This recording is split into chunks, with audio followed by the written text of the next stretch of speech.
Hello beautiful people, welcome back to my channel Sudarshana Reddy. నేను వచ్చిన అందరూ ఎట్లరు మంచిగా మేము కూడా మంచిగా మరొక ఇంట్రెస్టింగ్ అవుతాయి అయితే మళ్ళీ మీకు వచ్చేసిన మీరు ఎందుకంటే ఛానల్ చూడడం మీద ఫస్ట్ అయితే ప్లీజ్ లైక్ చేయండి, షేర్ చేయండి, సబ్స్క్రైబ్ చేయడం మాత్రం మస్తు మర్చిపోకండి. నేను ఇన్స్టాగ్రామ్లో కూడా ఫాలో అవ్వండి. మీ సలహాలు సూచనలు ఉంటే కామెంట్ సెక్షన్లో తప్పకుండా కామెంట్ చేయండి.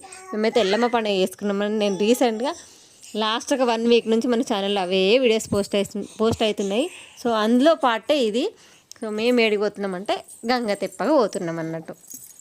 గంగలో తెప్పను వదలడానికి వెళ్తున్నాము. ఇక్కడ అదే ప్రిపరేషన్ జరుగుతుంది. తుంగ తీసుకొచ్చారు. ఈ తుంగ కట్టెలు అంటే ఏంటంటే తేలుతాయి అన్నమాట, నీటిలో అస్సలు మునగాయి. అందుకని తుంగని తీసుకొచ్చి అవన్నిటిని కట్ చేసి ఆ తుంగ కట్టెలను కట్ చేసి తెప్పలాగా వాళ్ళు రెడీ చేసారన్నమాట. ఆ తెప్ప మీద చిన్నగా ఇల్లులాగా లైక్ ఒక గోపురం లాగా కట్టి దానికి డెకరేషన్ చేస్తారు అన్నమాట. అంటే గోపురానికి ఎట్లా అలంకరణ చేస్తారు, పువ్వులు ఆకులు అన్నీ వేసి సేమ్ యాజ్ ఇట్ ఈజ్ అట్లనే చేస్తారు వాళ్ళైతే. అది రెడీ చేస్తారు. అండ్ ఇంకొక దిక్కు మా పని అన్నట్టు బోనం ఆడికి గంగతెప్ప కాడికి బోనం కూడా వండుకోవాలంటే అందుకనే పసుపన్నం అండ్ బోనాన్ని ఉదిచుడు ఇదంతా రెడీ అవుతుంది. అండ్ వాళ్ళు ఆ గంగతెప్పలో పిండి దీపం రెడీ చేసి పెట్టిర్రు. పిండి దీపం కూడా పెట్టాలని అండ్ ఆడికి బియ్యం కూడా రెడీ చేసినాము. బియ్యం కూడా కావాలని. అండ్ ఎంత మంచిగా అనిపిస్తుంది అంటే రెడీ చేసిన తర్వాత ఆ బంతి పూలు కట్టడం కానీ ఆ పైన యాప కొమ్మలు కట్టడం అదంతా మంచిగా నిండుగా మంచిగా అనిపించింది అది చూస్తుంటే. అండ్ తర్వాత అందరికీ మళ్ళీ కంకణాలు కట్టి బొట్లు గిట్లా పెడుతున్నారు. అందరం మళ్ళీ తిరిగి వచ్చినాం కదా, మళ్ళీ మొహాలు కట్టుకొని ఫ్రెష్ అయ్యి కొద్దిగా తినేసి ఇంకా మేము రెడీ అయిపోయినాము. ఎవరైతే ఈ ప్రాసెస్ చేస్తారో వాళ్ళందరికి ప్రతి చోట కొన్ని చోట్లకు మా బావగారు ఎత్తుకున్నారు, కొన్ని చోట్లకు మా ఆయన ఎత్తుకున్నారు. సో ఈ గంగతెప్ప మా ఆయనకు నెత్తిమీ ఎత్తుంటే అండ్ వీళ్ళకి అది చెడు దృష్టి పెడతా అన్నట్టు వీళ్ళ మీద. దాని నుంచి ప్రొటెక్ట్ చేయడానికి ప్రతి చోట ఇది గంప ఎత్తుకుంటోళ్ళకైనా గంగతెప్ప ఎత్తుకుంటోళ్ళకైనా మెడల ఈ కొరడా అంటారు తెలుసు కదా, కొరడా వేసిరన్నమాట. లైక్ అది ప్రొటెక్ట్ చేస్తుంది చెడు దృష్టి నుంచి వాళ్ళ మీద పడకుండా ఈ ఎత్తుకున్న వాళ్ళ మీద పడకుండా అనేసి అందరికి అది వేస్తారు అన్నట్టు. సో ఈడ మా ఆయన ఎత్తుకుని గంగతెప్ప, అందుకని మా ఆయనకి వేసారు. ఇంతకుముందు వీడియోలలో మా బావగారు ఎత్తుకురు కాబట్టి ఆయనకి వేసారు మెడలో కొరడా అట్లాంటిది. అండ్ ఈడికి గంగతెప్ప కాడికి 2 బోనాలు, గంగతెప్ప అండ్ 5 జల్ల కడవలు అంటే 5 నీళ్ళ కుండలు అన్నట్టు. అవి తీసుకొని మేమైతే స్టార్ట్ అయిపోయినాము.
ఇంటి నుంచి స్టార్ట్ అయిన తర్వాత అక్కడక్కడ ఆక్కుంటూ ఈ ఇంటి నుంచి తీసుకొని 5 జల్ల కడవలు ఉన్నాయి కదా, మనం చెరువు దగ్గర చేరుకునే లోపు అవన్నీ పోషిస్తారు అన్నట్టు. మనకు మధ్యలో ఎక్కడెక్కడైతే దేవతలు ఉంటాయి ఊళ్ళో, పోచమ్మలు మైసమ్మలు ఇట్లా ఉంటాయి కదా, అవన్నిటి దగ్గర ఆక్కుంటూ కొబ్బరికాయ కొట్టుకుంటూ మనల్ని చెరువు కాడికి అయితే తీసుకుపోతారు. చెరువు గట్టు కాడికి పోయినాక చెరువు కట్ట మీదకి పోయినాక ఆడ ఈ మనం తీసుకునే అన్ని బోనాలు ఈ గంగతెప్ప అన్నీ దించాడబెట్టి ముందట చిన్నగా పటం వేస్తారు అన్నట్టు. మరి ఈడ గంగతెప్పకి ఎందుకు పోతారు ఏంటంటే నాకు తెలిసింది అయితే నేను చెప్తా. నేను చదివింది అంటే నేను గూగుల్లో సెర్చ్ చేసి ఆడ సెర్చ్ చేసింది చెప్తున్నా. నేను ఏమైనా మిస్ అయ్యింటే ఏమైనా మిస్టేక్ చేసి ఉంటే నన్ను కరెక్ట్ చేయరు. ఇంకా మిస్ అయ్యి ఉంటే చెప్పండి కామెంట్ సెక్షన్లో. నేను మళ్ళీ షార్ట్ వీడియోగా చేసి అయినా సరే నేను ఆ మ్యాటర్ అయితే అందరికి కన్వే చేస్తా. నేను తెలుసుకున్నది ఏంటంటే ఎల్లమ్మకి మునిరాజు కళ్యాణం అయిన తర్వాత కార్తీక రాజులు ఎల్లమ్మ వాళ్ళని చేసుకోలే అనే కోపంతో మున్రాజు మీద లేనిపోని అతను అజ్ఞాని, అతను పండితుడు కాదు అని లేనిపోని నిందలు ఆయన మీద వేస్తారన్నట్టు. నువ్వు ఒక అజ్ఞానికి నీ కూతుర్ని చేసినావని పరమశివునికి చెప్తారన్నట్టు. ఆ మాటలు విని పరమశివుడు ఆగ్రహంతో నాగెల్లి చేయకుండా అట్లనే ఎల్లమ్మని మున్రాజుని భూమి మీదకి పంపించేస్తాడు. సో ఆయన ఎట్లయినా సరే నేను ఆ జ్ఞానం సంపాదించాలనేసి తపోదీక్షకు పోతాడు. ఆ దీక్షకి గంగ లోపలికి పోతాడట. అందుకే ఇక్కడ గంగతెప్ప కాడికి వచ్చి ఒడిబియ్యం పోసి పట్నం వేసి ఆయన గంగతెప్ప వదులుతారన్నట్టు మున్రాజుకి.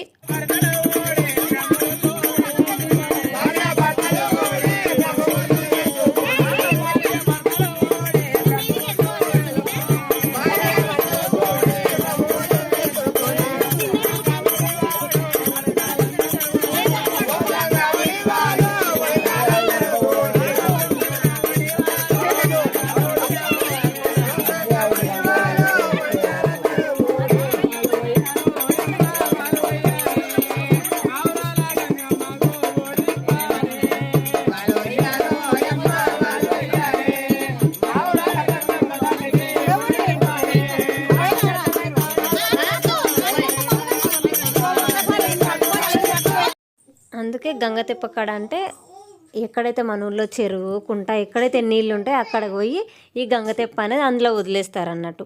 ఆడ కూడా ఒడిబియ్యం పోయడం, పటం వేయడం అండ్ బోనాలు చేయడం. ఎక్స్ట్రా బోనాలు ఖచ్చితంగా చేస్తాం అన్నట్టు. ఈడ బోనం కూడా చేస్తాము గంగతెప్ప కోసానికి.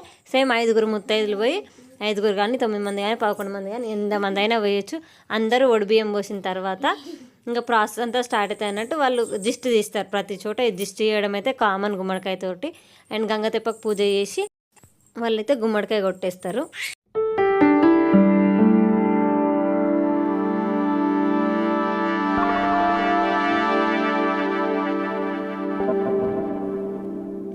అట్లనే గంగతెప్ప కాడ చిన్నది కోడిపిల్ల కూడా కోస్తారు. నేను అది తీయలేదు, ఎందుకంటే అది హింస కదా. కోడిపిల్లను కోయడం అనేది యూట్యూబ్ యాక్సెప్ట్ చేయలేదు కాబట్టి నేను అది షూట్ చేయలేదు.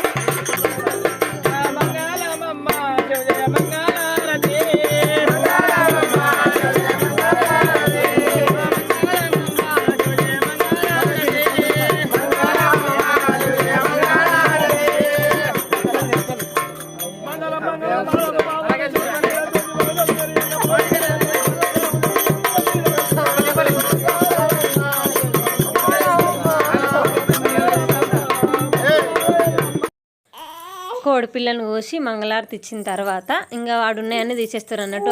ఆడు కోసిన ఒడిబియ్యం ఇట్లా అవన్నీ పనులకి వెళ్ళిపోతాయి. ఇప్పుడు ఆ గంగతెప్పలో పిండి దీపం ఉంది కదా, అది పెట్టి ముందేసిన పటం ఉంది కదా, ఆ పటంలో అందరూ హస్తాలు వేస్తారు అన్నట్టు. హస్తాలు వేయడం అంటే ఆ పటంలో మన చేతులు ఉన్నాయి కదా, లెఫ్ట్కి రైట్కి తింపుకుంటూ 5 సార్లు కిందికి మీదకి అనుకుంటూ వేయాలి. అట్లా ఇంటోళ్ళు, ఓన్లీ ఇంటోళ్ళు మాత్రమే వేయాలన్నట్టు. ఒక గోత్రపులు పండుగ వాళ్ళు చేసుకుంటారో వాళ్ళు ఆ ఇంటికి సంబంధించిన వాళ్ళు మాత్రం వేస్తారు. ఆడవిల్లలు వేయరు అన్నట్టు. దీనికి బియ్యం మాత్రం ఆడవిల్లలు వేయచ్చు, బట్ ఇది వేయరు. అట్లా వేసిన తర్వాత ఇప్పుడు ఈ గంగతెప్ప ఉంది కదా, అందరం కలిసి నీళ్ళల్లో వదిలేసేయాలి. ఇప్పుడు ఈ గంగతెప్పని మనం ఆ దీపము ఇంకా నీళ్ళల్లో పోవాలన్నట్టు. ఆ మున్రాజుని రమ్మని ఆహ్వానిస్తున్నట్టు. ఆ తండ్రి మేము ఆ ఎల్లమ్మని మా ఇంటికి తెచ్చుకున్నాము, నువ్వు కూడా రావయ్యా అని చెప్పడం అన్నట్టు, ఆయనను ఆహ్వానించడం.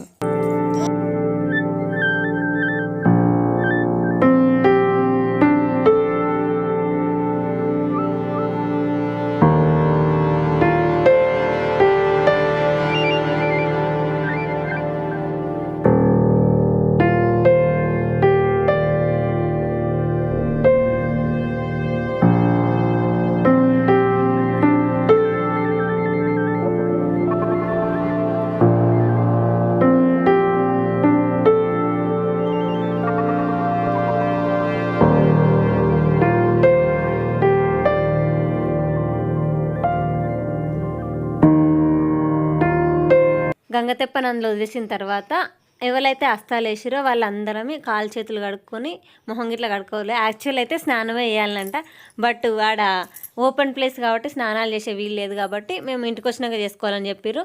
గంగ స్నానం చేసినట్టుగా అందరం కాలు చేతులు కడుక్కొని నెత్తి మీద నీళ్ళు చల్లుకున్నాం. అట్లనే పిల్లలకు కూడా చేపించినాం, అందరికి కడిగినాము. అంటే ఊరికి మొహాలు కడిగి కాలు చేతులు కడిగినాం. ఇంటికి వచ్చినాక స్నానాలు చేపిస్తావా అన్నట్టుగా.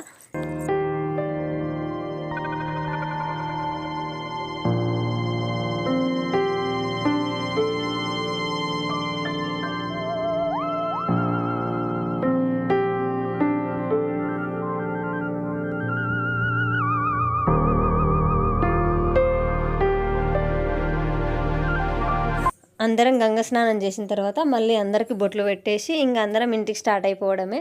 అండ్ ఆ గంగతెప్ప అనేది అన్నీ అంటే నేను పెట్టేటప్పుడు అందులో వదిలేటప్పుడు నాకు అనిపించింది మునిగిపోతుందేమో అన్నట్టుగా అనిపించింది. బట్ అస్సలు మునిగిపోలేదు, ముందుకు పోతూనే ఉంది. వేడి తగిలినా కొద్దీ ఆ తుంగకి అది ముందుకు జరుగుతూనే ఉంటాయి కదా, నాకు మంచిగా అనిపించింది. సో ఇది ఈ వీడియో ముచ్చటండి. మేము పండుగ ఎట్లా జరుపుకున్నాం ఏంటిదని ముందొచ్చే వ్లాగ్లలో షేర్ చేస్తాను. So that's it for the video. మళ్ళీ వీడియోలో మళ్ళీ కలిసి అప్పటిదాకా చూస్తూనే ఉంటూ సుదర్శన రెడ్డి నేను.